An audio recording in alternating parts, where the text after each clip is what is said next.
After a failed takeover last season, Newcastle United fans were left with a familiar feeling of disappointment and frustration. With the club still in a state of obscurity, the St James Park faithful are crying out for major changes they feel they deserve.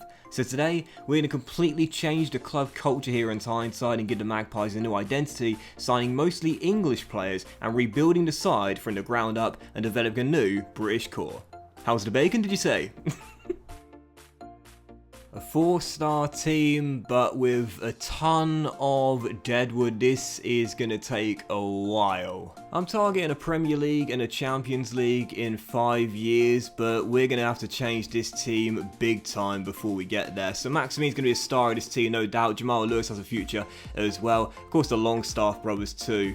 But as for the rest, outside of Joel Linton, I'm not sure on the long-term future of the rest of the squad here. And in the first season, it's all about laying the groundwork and securing stability. Finishing mid-table is a board objective and mine as well. There's around 33 million to play with. We're going to try and sell a ton of players here and raise some cash too. But really, it's all about assembling that core as quickly as we can. When I say there's a lot of deadwood here, I mean there's a lot of deadwood here. Andy Carroll, Federico Fernandez, Kieran Clark, Henry Sivette, Dwight Gale, Paul Dummett, Christian Atsu, DeAndre Yedlin wouldn't classify as deadwood, but he's going to get sold regardless, and Jacob Murphy and Rolando Aarons, they're all on the transfer list. Straight off the bat, 2 quick bids here for Andy Carroll and Kieran Clark as well. You'll notice I'm not going to negotiate much for players on the transfer list to try and get a higher fee. The most important thing is we just get something for them. What's crucial is getting their salaries off the books as quickly as possible. And there we go, both deals go through. Carroll and Clark on their way to Germany, and now let the rebuild commence. I am super excited for this. We need improvement all over the pitch, but most crucially at centre-back. For Kayo Tomori or Ben White, one of these guys is coming in first. Huge fan of both of these guys. Ben White was so good at Leeds last year. I'm a massive fan of Tomori as well.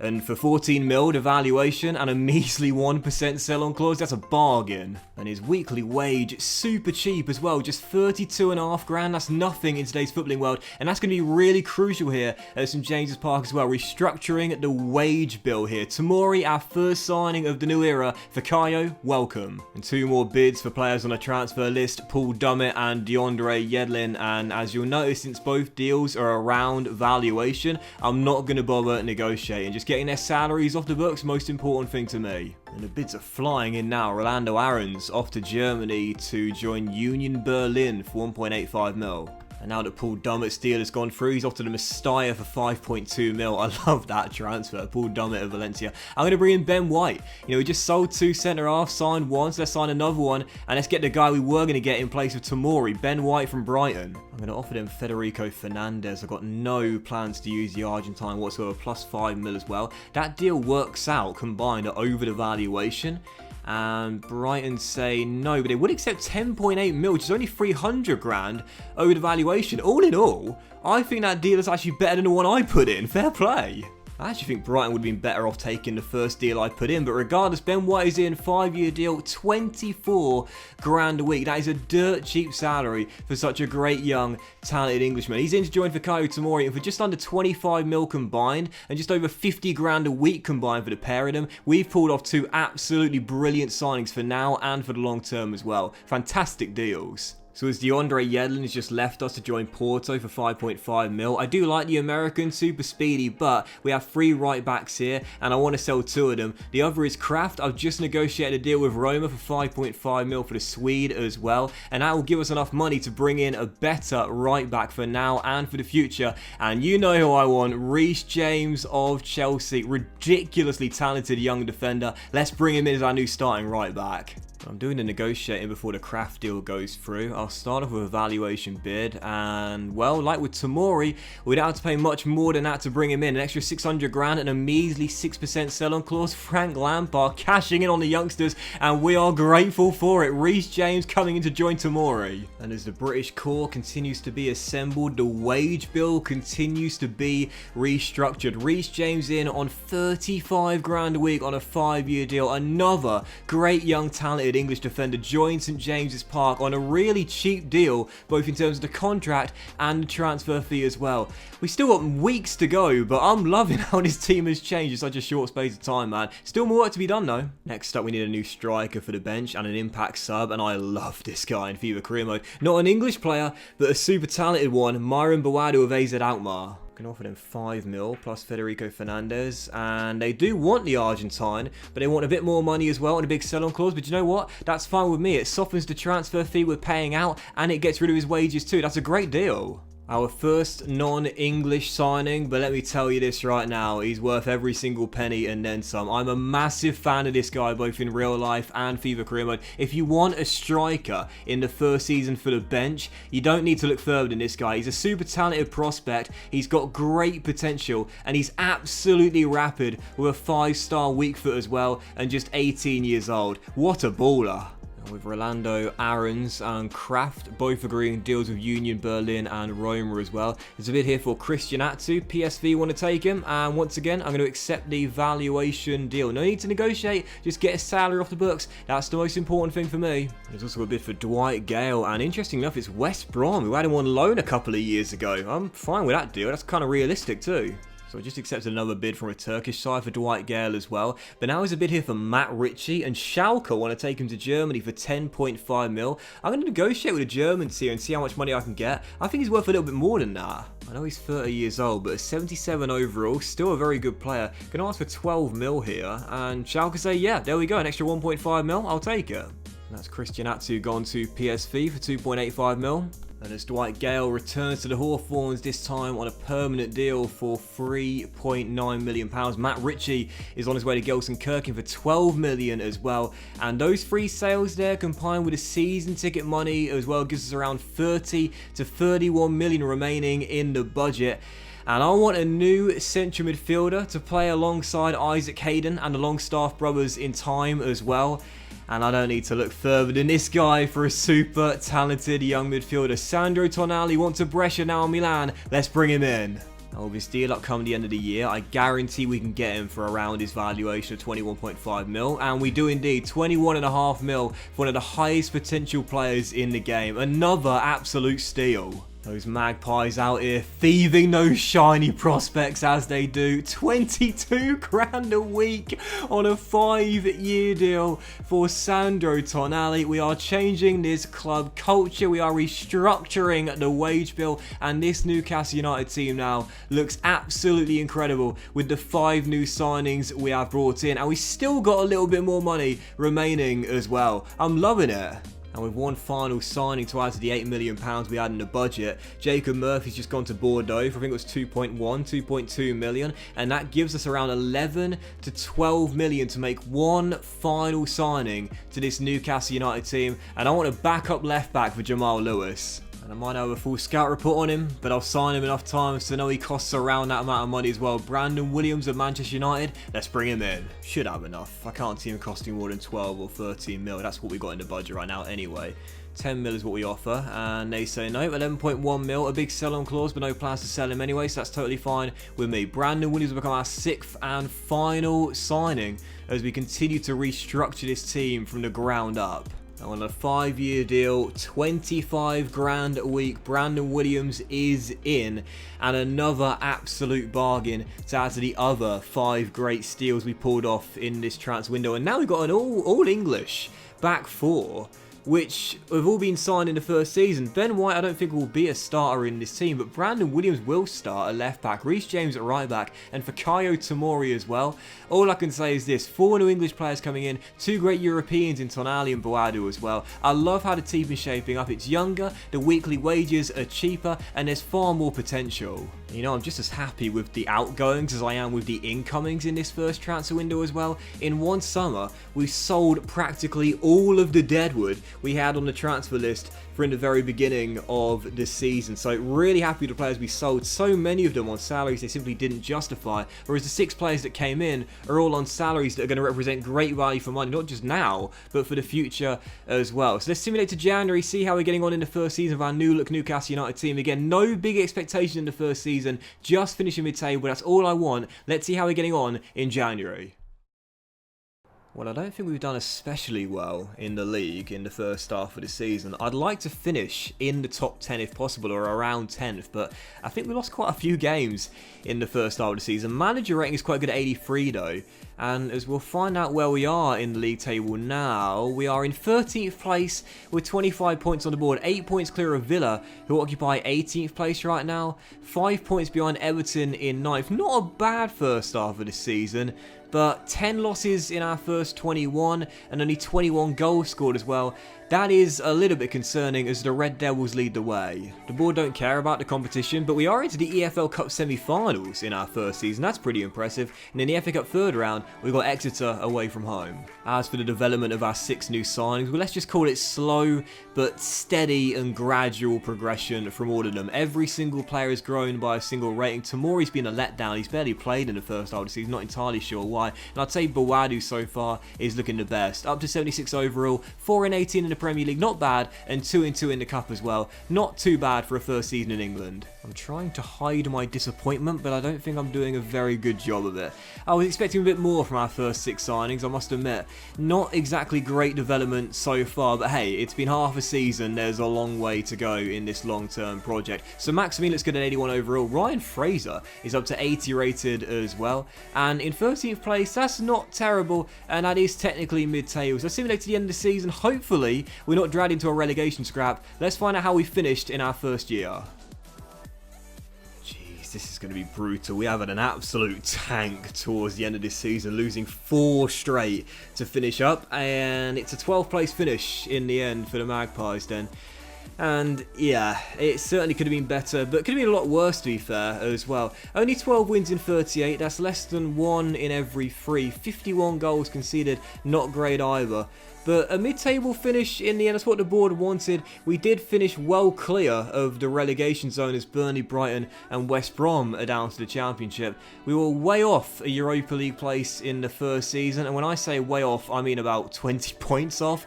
But either way, first season, mid-table, that's what the board wanted. I guess we'll take it. Interestingly enough, Willian won the Golden Boot in his debut year for Arsenal this season. Man City won the Carabao Cup after they dumped us out in the semi-finals pretty convincingly. Please don't read too much into that aggregate scoreline. And as for the FA Cup as well, Spurs won it this year. Jose Mourinho getting one over one of his former clubs there. Where were we knocked out though?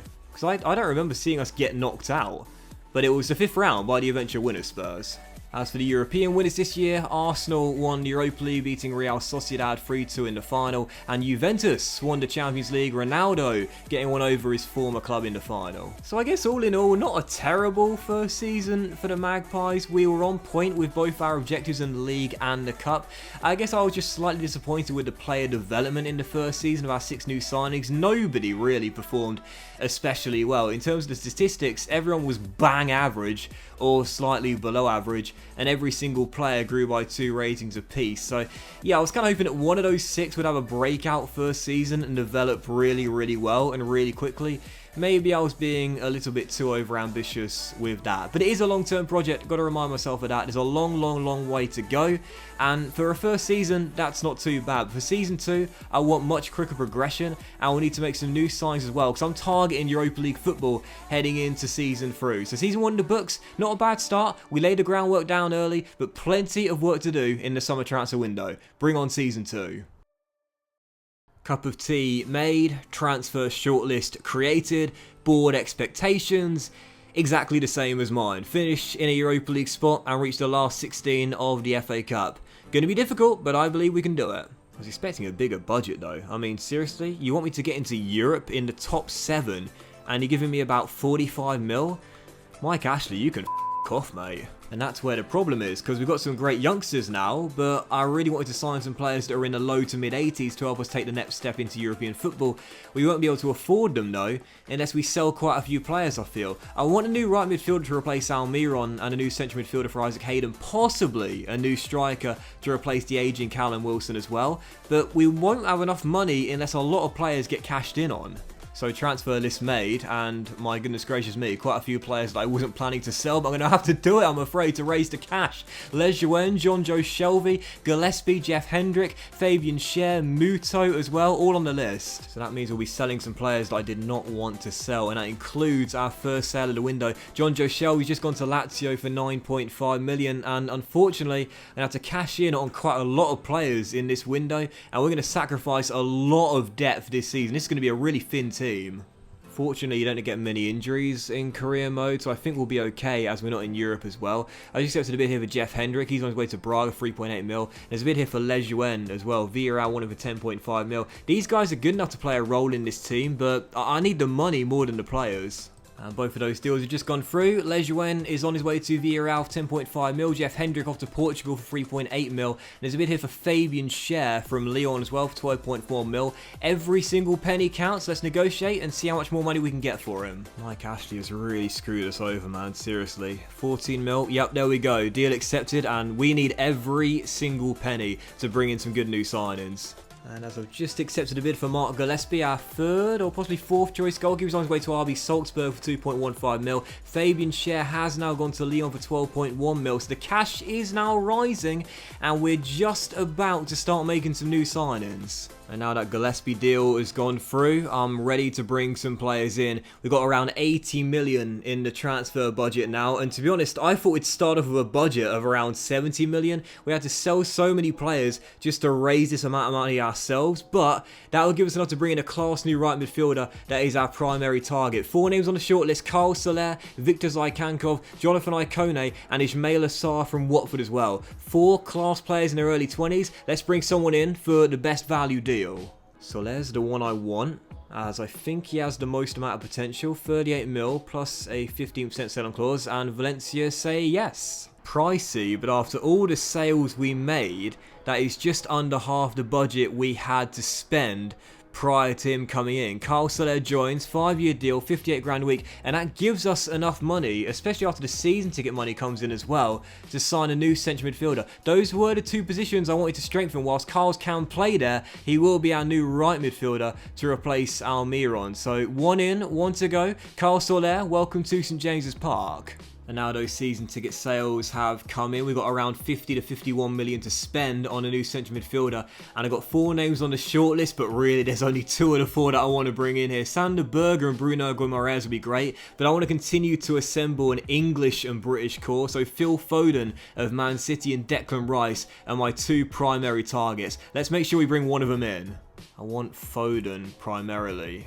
Oh, is that going to give us enough? 50.7 mil and a 15% sell-on clause. You've got to be mindful of the fact we need to pay a sign-on fee for Foden as well as his weekly wage. 50 mil, 20% sell-on clause. I think that'll give us enough, and Man City say yes. Let's find out if we've got enough money to bring him in. 90 grand a week is what we offer, and yes, Phil Foden agrees to the contract. 5-year deal, and Foden is in as our second new signing of the window. Really happy with this deal as our new creative midfielder, and the reason why I really wanted him is because I want to score more goals with this team and get Bawadu and Joelinton more service, and to do that, we can now change our formation to a 4-1-2-1-2 wide, have Sandro Tonali sitting deeper in a more comfortable role, and Phil Foden getting the best out of him in the creative attacking midfielder role. Phil, welcome.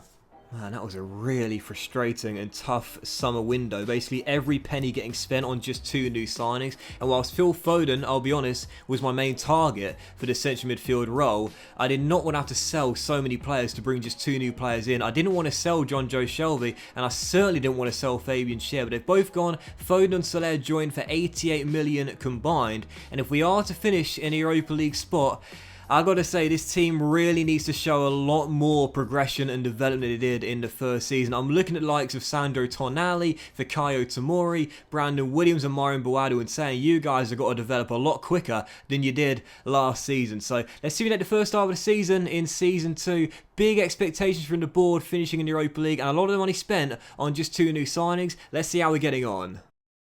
Well, I tell you what, I think we're bossing this. First half of the season, and we've racked up a lot of wins, including some big ones against some big teams as well. So, as we've just entered January, we've got Crew Alexandra in the FA Cup 3rd round, and as for the Premier League, Newcastle United are in 4th place. 4 points clear of Arsenal in 5th, and already 14 wins on the board. That's more wins in 21 games than we had in 38 last season. 9 points off Liverpool, who lead the way, but 4 clear of Arsenal in 5th place, and as things stand, in the top 4. We were not in the final 4 of the Carabao Cup like last season. We were knocked out where? I'm pretty sure we didn't get very far. 3rd round? Yep, knocked out by Man City once again, 4-0. And as we know, Crew Alexandra at home in the FA Cup 3rd round. But the development has been a lot better this season. Exactly what I wanted to see as well. Phil Foden, 5 goals in 17, up to 82 overall. Carl Soler, 8 assists in 20 games. He's top of the assist charts right now in the Premier League. And for Boadu as well, I pointed out him at the start of the season, 8 goals in 21, and he's now up to 80 overall as well. This is much more like it from the new Magpies that we've brought in to this team. Season 1, very slow progression, but far quicker this season, and exactly what we needed if we are to get European football. So great first half of the season on the pitch and the progression as well. Let's simulate the end of the season. Fingers crossed we can stay in the top 4 and get Champions League football at St James's Park next season. Come on, the Magpies. Pretty mixed bag of results in the second half of the season, but we dropped to 5th. 8 points behind Arsenal, who came from 4 points behind us to get themselves into the Champions League. And it is a Europa League place, which is what the board wanted, to be fair, but we choked that away, really. 23 wins in 38 games. That's still mightily impressive, and 64 goals as well. Exactly what we wanted to see this season, a much better goal-to-game ratio as a team. James Maddison won the Golden Boot this year with 22 in 38, but for the top assist chart, Carl Soler topped it with 16 in 37. Very impressive. As for the Cups this year, Liverpool won the FA Cup, beating Man City in the final. We got to the FA Cup quarter-finals, by the way. The eventual winners were Manchester United beating Chelsea by 2-0 at Wembley. We got to the last 8 of the competition. Very impressive indeed, going one step further than the board wanted, losing to Arsenal by 2-0. The Europa League was won by Villarreal this season, beating Wolves in the final, and Bayern Munich were Champions League winners, beating Dortmund in an all-German affair by 3-2. So, mission accomplished. Quarter-finals of the FA Cup and a Europa League spot, just like the board at the start of the season in the league, and much better progression this year as well. Foden and Carl Soler both growing by 2 ratings. I was so impressed with Soler this year with 16 assists. Dubravka, by the way, grew by 3 ratings. He's now an 86 rated goalkeeper at 33 years old. Al Boadu up to 81, Tomori up to 80, Reece James is now an 82 rated right back as well. This Newcastle team showed great progression in Season 2 and much quicker than in Season 1 as well. Plenty of reasons to be optimistic. Yes, disappointed we failed to qualify with the Champions League despite occupying 4th midway through the campaign, but Europa League football at St James's Park next season, and with this team as well, no reason we can't finish in the top 4 for Season 4. Great second season. So, I'm targeting a Champions League spot this year, as are the board, to go along with winning the Europa League and reaching the semi-finals of the FA Cup. Okay, they're certainly laying down the gauntlet. Wow, I can see why they've given us those expectations though. They were holding out on us last season, and now they're repaying us for being so stingy last year. 108 million in the transfer budget, that's more like it, Mike. I think we need a bit more quality in depth this year, and I would probably say the 3 positions to strengthen. New striker, perhaps as Joel Linton is on the transfer list by request. A new holding midfielder as Isaac Hayden steers up come the end of the year. And I think a new starting centre-back to replace Tomori or Jamal Lascelles as well. Confirmation here for you as well. Isaac Hayden on the transfer list as his deals up come the end of the year. So Maximian and Joel Linton both on the list by request, as is Ben White as well. 3 players that I really like here. Sadly, can't remove them from the list. And in the case of Joel Linton, I think he needs to be cashed in sooner rather than later. And this year we don't need to sell players before we start signing them. I said I want a new backup holding midfielder for Isaac Hayden, and this guy will be an absolute dream. Tyler Adams of RB Leipzig, his release clause is basically his valuation. This will be an absolute bargain. And he has just agreed terms on a 5-year deal, 50 grand a week, 1 rating higher than Isaac Hayden, who he'll be replacing, and also 4 years younger with a lot more potential as well. Tyler Adams, welcome, and I'm a massive fan of this guy, both in real life and in the game as well. Such high energy, can play in the right back role as well, and amazing stamina too. Great player for the bench. And a couple of bids here for 2 players on the transfer list by request. Ben White and St. Maximin. I don't want to sell either of them, man, seriously, but certainly not St. Maximin. He's got 3 years left in his contract, so whilst he doesn't want to leave, I'm going to reject the bids for him. But for Ben White, I think I'm going to negotiate with Sevilla here. We just agreed a £33 million deal with the Spaniards as well, so I don't want to sell him. It will be reluctant, but that's a good profit for him. There's a huge bid here for Dubravka as well. As we know, 86 rated, but at 33 years old, I'm not against cashing in. If we can get around 55 to 60 mil from Bayern, I'll take it. We should be able to sign someone much younger and around the same rating if we can get around 55 million. But I'm going to start off with 60 million anyway, and Bayern say yes. Excellent deal there. Dubravka on his way to Germany for £60 million. And those two have now left the club. Dubravka off to Germany for £60 million and Ben White for 33. That's £93 million combined for a 33-year-old goalkeeper and a player that was transfer listed by request who we make a big profit on in 2 seasons. That gives us a monstrous budget now of around £161 million. So we'll need a new starting goalkeeper then. 5 names on the shortlist. Strakosha is my #1 target at Lazio. Alphonse Areola, Maignan, Pau Lopez and Dean Henderson as well. I wouldn't be against signing another English player for the core, but Strakosha is the one I really want. I'm counter-offering £60 million, which is what we got for Dubravka, and Lazio say, yes, £60 million for the Albanian, 6 years younger and only 1 rating lower than Dubravka. And he is in on a 5-year contract, 70 grand a week, and Strakosha replaces Dubravka. Yes, he's a rating lower, but again, 6 years younger. He'll have far more potential and a lot more growth as we continue to make this team much younger and much better for the future as well. He was the one I wanted. He's the one I've got. Strakosha is in as our new starting #1. And after that signing, I've just accepted a bid for Isaac Hayden. He's on his way to Athletic Bilbao for 18.5 mil. Didn't realise he had some bask in him, but the more you know. And that deal going through gives us around 115 million still remaining in our transfer budget to play with as well. So much money to spend in Season 3. I'm loving it.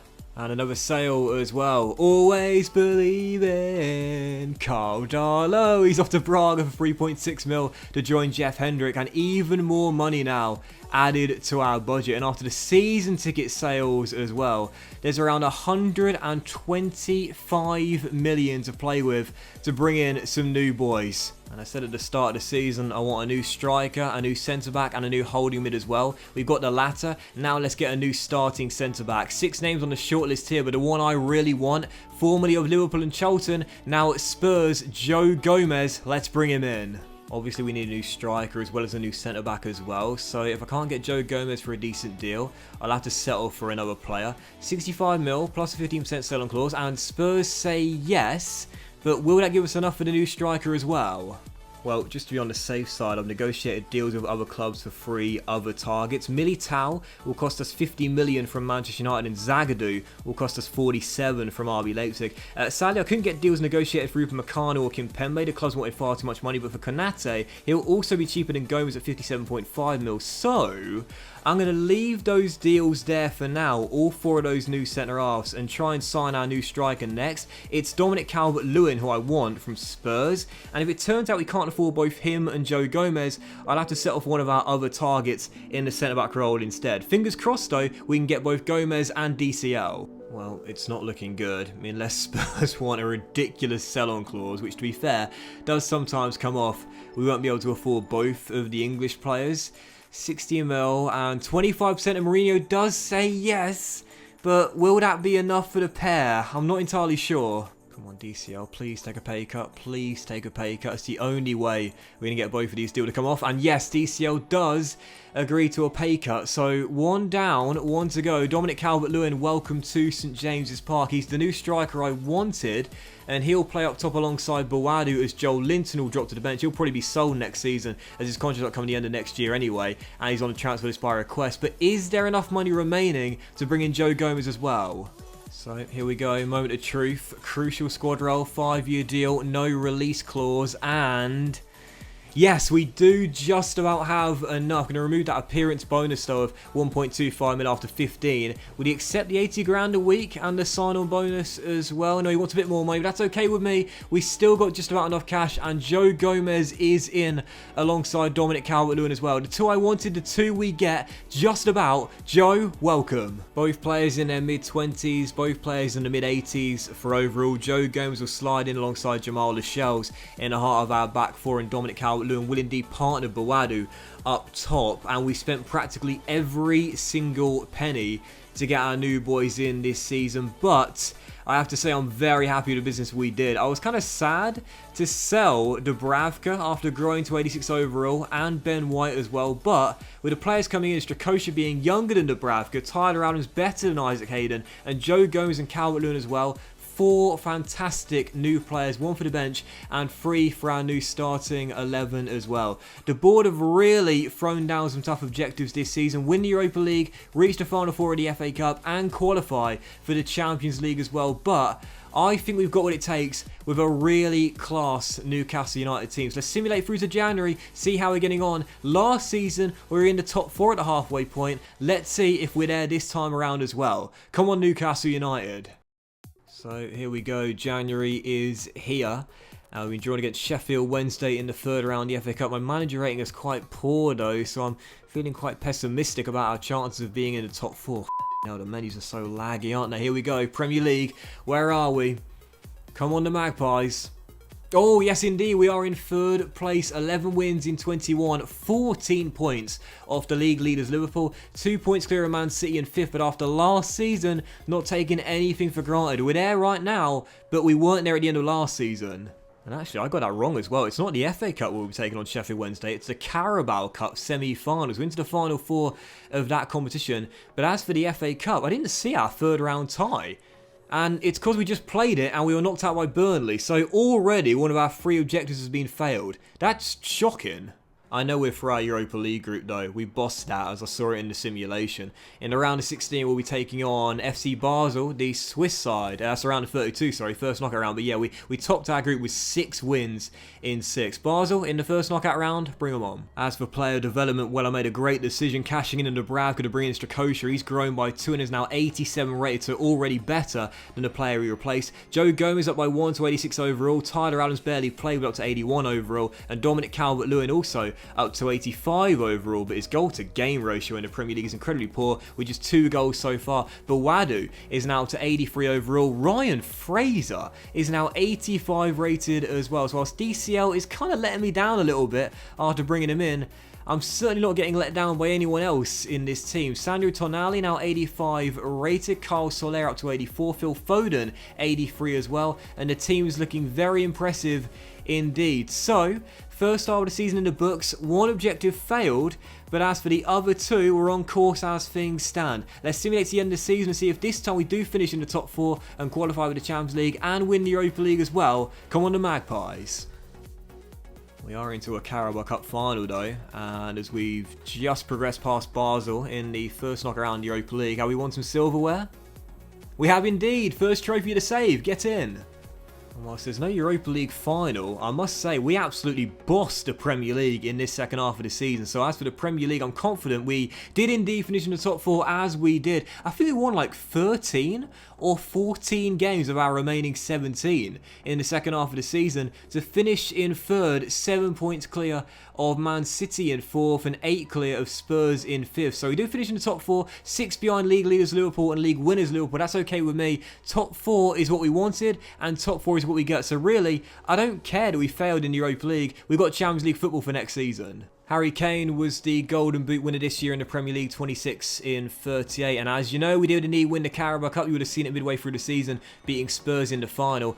FA Cup was incredibly disappointing, of course. Chelsea were the eventual winners this year. And of course, we were knocked out in the 3rd round by Burnley. So despite winning a domestic cup, sadly, it doesn't count towards our objectives. That does count as a failure there. And as for the Europa League, we failed this objective as well. Asked to win it by the board. Hertha Berlin beat RB Leipzig in an all-German affair. We were knocked out in the quarterfinals by Sevilla. So we failed 2 of our 3 objectives this season, But to be honest, I don't really care because we won some silverware domestically and we finished in the top 4 to qualify for the Champions League. I only really care about the Europa League as a means to qualify for the Champions League. We did that via the league. PSG won the Champions League this year, beating Liverpool in the final by 2-1. So with my manager rating dropping to 66, the board would technically consider this season a failure due to only hitting one of our 3 objectives, but I consider this season a roaring success on the pitch and also in terms of development as well. Strakosha grew by 2 ratings to 87 overall. Joe Gomez lost his +1 growth due to injury midway through the season. We did see Tyler Adams grow by 2 ratings though, despite a lack of game time. Dominic Calvert-Lewin wasn't the best in the Premier League this year, but 8 goals and 11 in the Europa League, growing by a rating to 85 overall. Carl Soler, 15 goals and 7 assists in 38 Premier League games, and Boadu as well, our top scorer, 19 and 31, growing by 5 to 86 overall. Tonali up to 87 overall, and Ryan Fraser up to 86 overall as well. So it's safe to say we started this save off as the tortoise, but now we are the hare with the growth we're seeing from our team. The first 11 looks absolutely fantastic, and I've got to be honest here, I genuinely believe next season we've got what it takes to possibly win a domestic double and reach the quarterfinals of the Champions League. A great season 3, bring on season 4, hopefully just as much money to work with and more progression as well. Bring it on.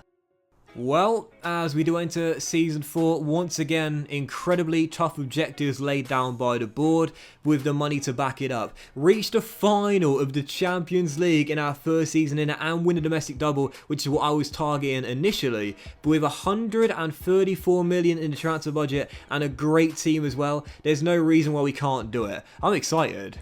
To cope with those objectives, we need more quality and depth this year. I would say the big headline signing should be at centre-back to replace Fikayo Tomori, but we'll need a new backup striker this year for definite. Callum Wilson and Joel Linton both have their deals that come the end of the year, and in the case of Joel Linton as well, he's of course still transfer listed by request too. So definitely a new centre-back, probably a new striker, and maybe a new right-back as well.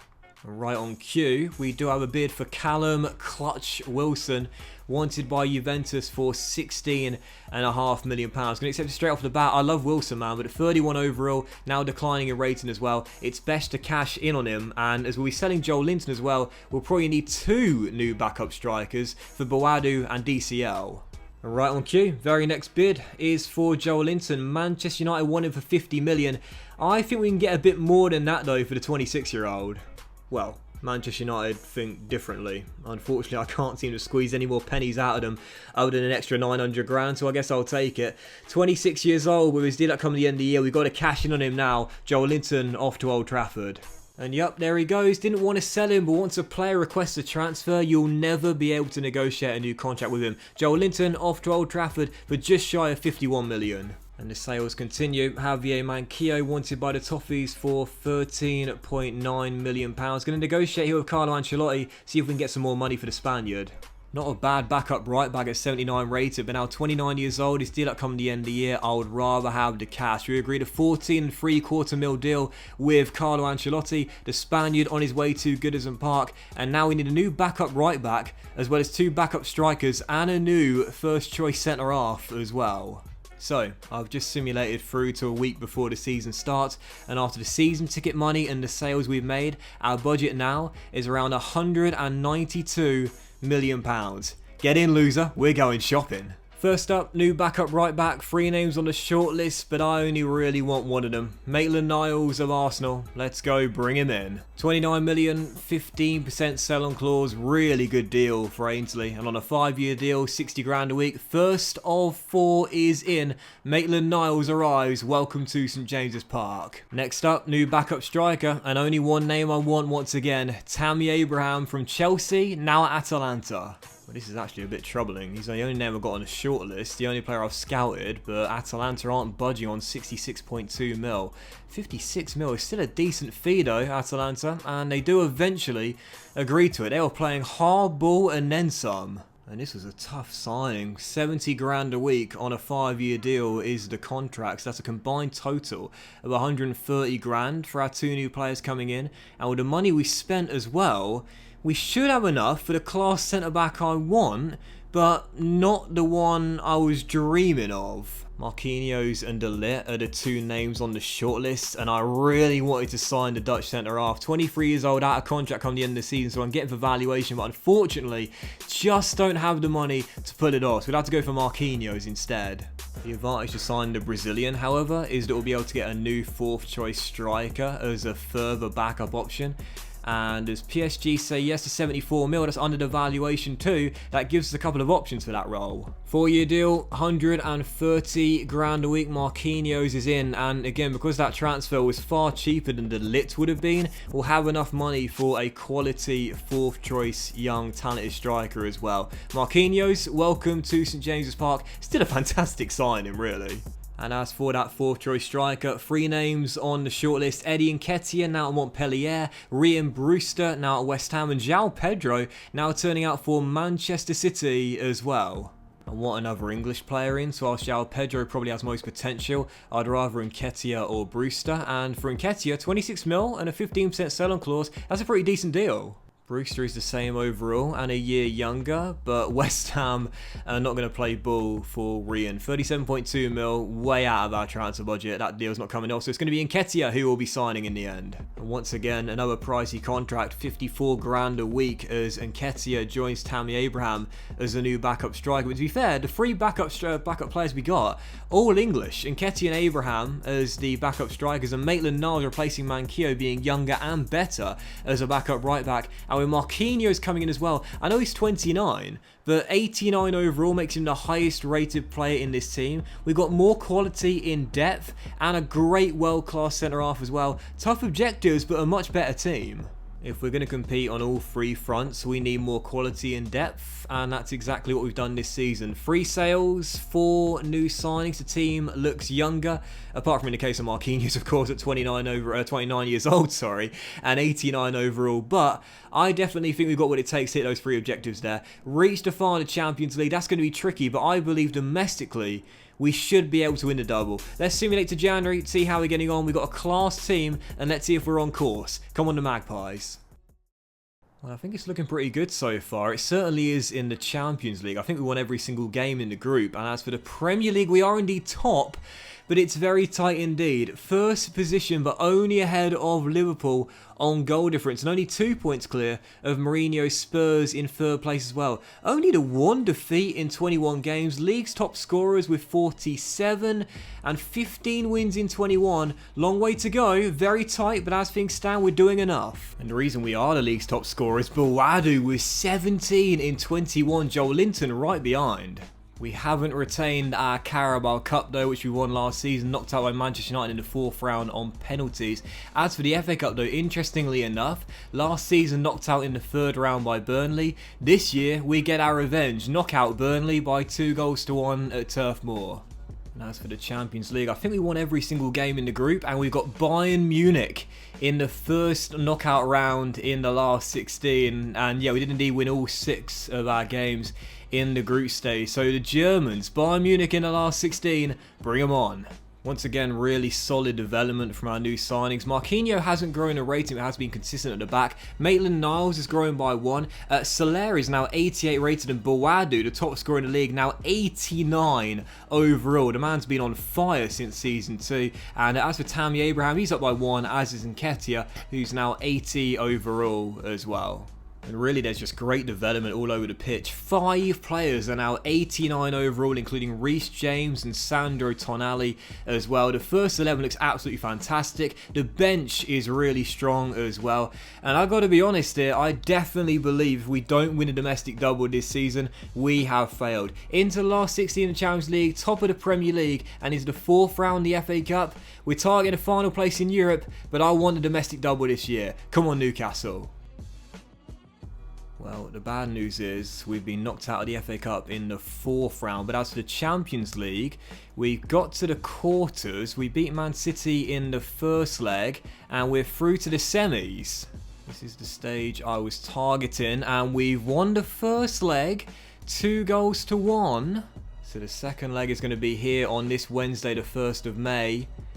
And we lost it, but we made it through, I believe, on away goals. Champions League final like the board asked, and we've got the Italians Napoli in the grand finale. So dumped out in the cup early for the second successive season, but a Champions League final to look forward to. So of course we'll stop the simulation after this weekend here and play the Champions League final against Napoli. And I think we won the Premier League as well. We'll find out right now. Wait for it. Wait for it. Got to get past this theme first. It's annoyingly unskippable. And as we get ourselves into the standings, well, we'll see the Champions League final, Newcastle United versus Napoli, surely firm favourites for that one there against the Italians. Did we win the Premier League? We did indeed. 10 points clear of Spurs in second and 13 clear of Chelsea. Liverpool finished 20 points behind us after being tied with us on goal difference through 21 games. That's a remarkable collapse, but for us, 10-point clear winner, easy done. I felt confident because we only lost once in the second half of the simulation, so I was totting up the results. Boadu missed out on the golden boot by games played. Joel Linton, our former striker, I love that, got the better of us this year in the race to the golden boot. Here's your confirmation in the FA Cup, by the way, knocked out by West Ham on penalties in a replay in the 4th round. So once again, disappointing in the Cup, but certainly not in the League, and definitely not in the Champions League. Finally against Napoli, bring on the Italians. And I said I wanted to win the Champions League in about 5 seasons. We have a chance to do it 1 season earlier against the Italians, Napoli. I definitely feel firm favourites as well. Napoli have got a really great team, including Richarlison, who, as we know, grows so quickly and does so well in this year's career. Dele Alli is there, as well as Jonathan Tah too. But I think we're firm favourites. I feel very confident. So we're at the Metropolitano, which is one of my favourite stadiums in the game. It looks so cool, especially with the tunnel sequence before the game as well. And I would definitely say we're firm favourites, no doubt about that. Napoli's team is good. I wouldn't necessarily say it's going to be a one-sided affair, but I'll be very disappointed if we don't manage to come through and win this. Both teams have done well to reach the final, but I think we are strong favourites. Let's make sure we don't choke and win this Champions League. As early corner and a chance here for us to take a lead from a set piece. Sandro whips in and DCL gets up. I love this guy in FIFA career mode, man. And Calvert-Lewin, formerly a Spurs in the game, and Everton and Sheffield United, as we know, heads us in front. Sandro whips it in. Calvert-Lewin rises highest, sneaks it in between the gap with a man on the post and Alex Merritt as well, and gives us the lead. Leaping like a salmon, nodding it home. DCL makes it 1-0. Perfect start in Spain. Locatelli with a lazy pass, and as Tonali wins it back, a chance for a break here. Boadu and DCL running a 2-man fast break. Calvert-Lewin sent forward, surely for the second. Merritt with the save from the chip. Cancelo gets it away. It will drop to Almiron. DCL again, shot blocked and cleared. Why don't I just smash it, man? Golden chance burned. Locatelli, Richarlison, and oh, is that a penalty? I think it is. I think it is. Elmas tripped by Williams, and a chance for Napoli to level from the spot. Quick little flick inside by Richarlison, and I think it definitely was a penalty. You'll see on the replay, I didn't get the ball, did get a lot of man though, and a spot kick. And it is going to be the former Everton and Watford man to take it. He is so good in this year's career mode. I'm going to go to the left, and he went to his left. Sends me the wrong way, right into the bottom corner, and right on the stroke of the half-time mark, Richarlison gives Napoli the leveller right into the bottom corner. No chance for Strakosha, even if it went the right way. The number 10 with the goal. Napoli find their leveller with their only shot on target in the half. Bit of a sucker punch to concede like that, totally against the run of play right before the break. But 1-1, Napoli giving me something to think about in the dressing room, because before the penalty, it was all Newcastle United. Second half to begin. I feel confident, but this is turning out to be a tougher tie than I was expecting. Have looked a better team. We're starting this second half off on the front foot as well. As Fraser plays it back to Brandon Williams. Now Sandro Tonali gets in on the act. Got the assist for the first goal. And as he finds St. Maximin, quick little turn. And I've been given a bit of space here down the right. Can I get past De Vrij? I can indeed. Oh! I don't know. I wanted to celebrate. He just picked the ball up nonchalantly. as we get ourselves back in front. So Maximin, I gave him the armband before the game, and I think that's the best goal I've scored on FIFA 21 so far. A couple of McGeady spins in the little solo run, bamboozled 2 or 3 Napoli players and drilled it past Moret into the near post. Disappointed I couldn't celebrate, but what a fantastic goal. Back in front. Into the final 15, I cannot get the ball off Napoli. This passing sequence has been going on for like 6-7 in-game minutes. As Cancelo finds Elmas, and as Lozano goes for goal, he's found the back of the net as well. I just could not get the ball off the Italians. Lozano with the finish, beats Strakosha, and they've pegged us back again, 2-2. But I'll tell you what, that was not nearly as one-sided as I was expecting. 90 minutes up, score 2-2, Napoli pegged us back on 2 separate occasions, and we're heading into extra time. Cracking game, half an hour still left to play. Jonathan Tah with a poor pass, and Boadu intercepts. Golden chance here. Go for goal from range. Oh, Boadu! Top scorer this year. Joint top scorer in the league as well. And he's got one in the Champions League to put us back in front for a 3rd time on the night. Lazy pass by Jonathan Tah. Not the first time in the game. Napoli have been short passing, but leaving it too short and under hitting the passes. Really strange because their pass accuracy has been high, but every now and then they've surrendered possession cheaply. Boadu robs his man, drills it from range, and beats Meret for our 3rd goal of the game. Surely this time we can kill them off and hold on to the lead. And that should do it. And there it is. Referee blows for full time as Napoli were just about to come on a counter. And that will do it. Well, I'll say this now. That was a lot more difficult than I was anticipating. Super fun game. Really, really enjoyable to play. A 5-goal thriller. And fair play, man. Napoli pushed me in that game every step of the way. I thought, I must admit, looking at the teams, this would be a one-sided game. How wrong I was. That was a really challenging match. Fair play, man. But we prevail and come through the Champions League 1 season earlier than I was planning in Season 4. So Maximin is going to lift the trophy, and we have done it. We've given Newcastle United a new club culture. We assembled a nice British core here. We signed predominantly English players, and St Maximin is the one that will lift the trophy for us as we win the Champions League in Season 4. So a Premier League and Champions League double in Season 4. Yes, I wanted the domestic double, but to be honest, this is one step better, of course. And whilst I'm disappointed we didn't win the FA Cup, I'm totally fine leaving the save there and leaving the Magpies with this team. Fantastic, fantastic progression from so many players, and most importantly as well, a new club identity being built here. I really like the signings we made, and I really like the English lads that came in that played big parts as well. Dominic Calvert-Lewin, Phil Foden, Reece James at right back grew so well as well. This was a really fun Newcastle team to assemble. Really fun. So that is it then. Champions League 1, a season before we planned it, and as we leave the team, this is how our final Newcastle side ends up looking. 4 players even in the 90s. Boadu 91, James 91, Tonali 91, and Strakosha 90 overall as well. And the development of so many of these players was absolutely superb to watch. And whilst there was very slow development in Season 1, I really feel we kicked on from our second season onwards. Strakosha coming in to replace Dubravka, now 90 overall. Obviously Brandon Williams 87 overall, I think he ended up with as well. And some of the players that were here already developed so nicely too. Jamal Lascelles became an 85 rated centre-back. Ryan Fraser became 87 rated as well. That's incredible.